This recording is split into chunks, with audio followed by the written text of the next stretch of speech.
সামাজিক যোগাযোগ মাধ্যমে আলোচনাটা আসছে বেশ, এবং আজকে আপনারা দেখেছেন যে একটি ইংরেজি পত্রিকায় ডেইলি স্টারে আমার একটা ছবি দিয়েছে যে আমি বসে আছি দ্বাদশ নিয়োজিত কক্ষে আর বাকিরা কষ্ট করে বিদ্যালয়ে যাচ্ছে।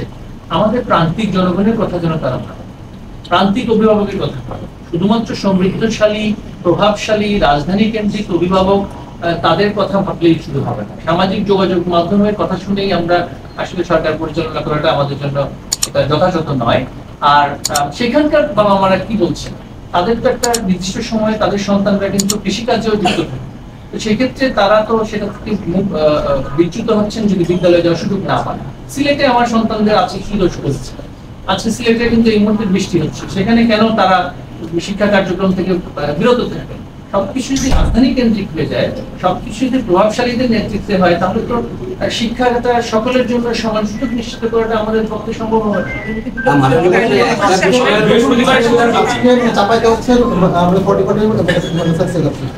সেক্ষেত্রে কি আজকে আজকে মানে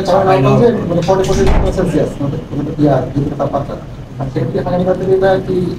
আমাদের যেটা আদেশ সেখানে কিন্তু রাজশাহী বিভাগ এবং ঢাকা বিভাগ বন্ধ করার কথা সেখানে লেখা আছে। বৃহস্পতিবার কি খোলা? বৃহস্পতিবার কি খোলা? বৃহস্পতিবার কি হবে?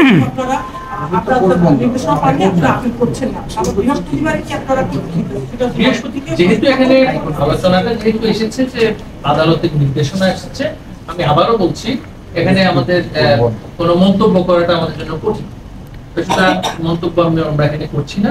যেহেতু আদালতের সিদ্ধান্তটা আছে, আমরা সম্মান প্রদর্শন পূর্বক সেই সিদ্ধান্তের বিষয়ে কোনো এই মুহূর্তে চাইলেও ব্যবস্থা নিতে পারছি না।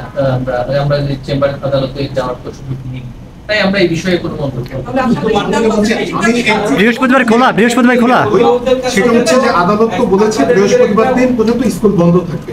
আপনারা কালকে যখন সিদ্ধান্তটা নিয়েছিলেন যে ২২টি জেলায় বন্ধ, সেটি আদালতের সিদ্ধান্ত দুটি বিভাগ সহ যে সিদ্ধান্তটি নিয়েছিলেন সেটি আদালতের সিদ্ধান্তের ৩০ মিনিট আগে।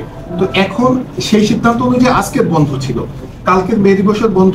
বৃহস্পতিবার কি হবে, মানে বৃহস্পতিবার কি আপনারা কি নতুন কোনো এই সিদ্ধান্ত থাকবে না? আমাদের এখনো সময় আছে, আজকের দিন আছে, আগামীকালও আছে, এর মধ্যে আসলে নির্দেশনাটা কি, আদেশটি কি, সেটা দেখার একটা সুযোগ আমাদের হবে অবশ্যই।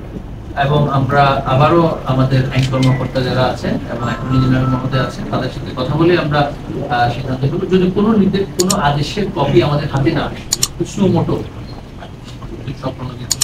আদেশ, আমরা সেভাবে করে দেবো। তবে আমরা আদালতের প্রতি শ্রদ্ধাশীল, আর যতক্ষণ সেই নির্দেশনা বহাল থাকবে, অন্তর্বর্তীকালীন নির্দেশনা বহাল থাকবে, সেটা নজির সেটা হচ্ছে যে সেই নির্দেশনা নির্বাহী বিভাগ সম্মান প্রদর্শন পূর্বক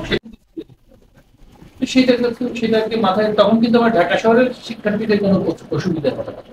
তো আমরা সেই বিষয়টাকে মাথায় রেখে ওই বিভাগগুলোতে শিক্ষা কার্যক্রম বন্ধ করি। তো এই এমন অবস্থায় আমরা যে কথাটা জানতে পেরেছি যে এই যে বিশেষায়িত প্রক্রিয়া, কিছু কিছু জেলায় তাপমাত্রা কমবে, কিছু কিছু জেলায় বাড়বে, সেটা তো আসলে আমাদের দৃষ্টিতে, নির্বাহী বিভাগের দৃষ্টিতে সেটা একটা পরিচালনাগত বিষয়।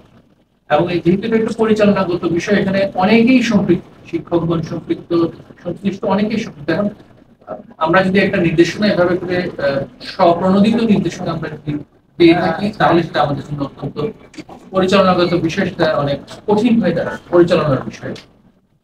সেটা হচ্ছে আমাদের অবস্থান, এবং আমরা সেই অবস্থানটা আবারও পুনর্ব্যক্ত করছি যে আমাদের সর্বোচ্চ আদালতের প্রতি আমাদের যথাযথ সম্মান আছে, এবং আমরা সেই সম্মান প্রদর্শন পূর্বকই আমাদের অভিমতটা তো আমরা অবশ্যই প্রকাশ করতে পারি।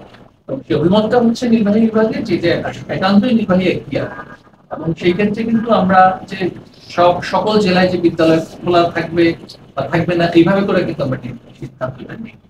আমরা সেভাবে সিদ্ধান্ত নিচ্ছি। যেমন শোনা যাচ্ছে যেটা যে গণমাধ্যমের বলতে যে ইংরেজি মাধ্যম ও লেভেল এ লেভেল স্কুল খোলা থাকবে।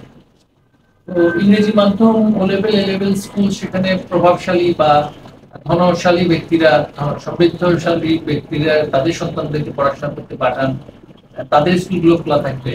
আর প্রান্তিক পর্যায়ে আমাদের সন্তান যারা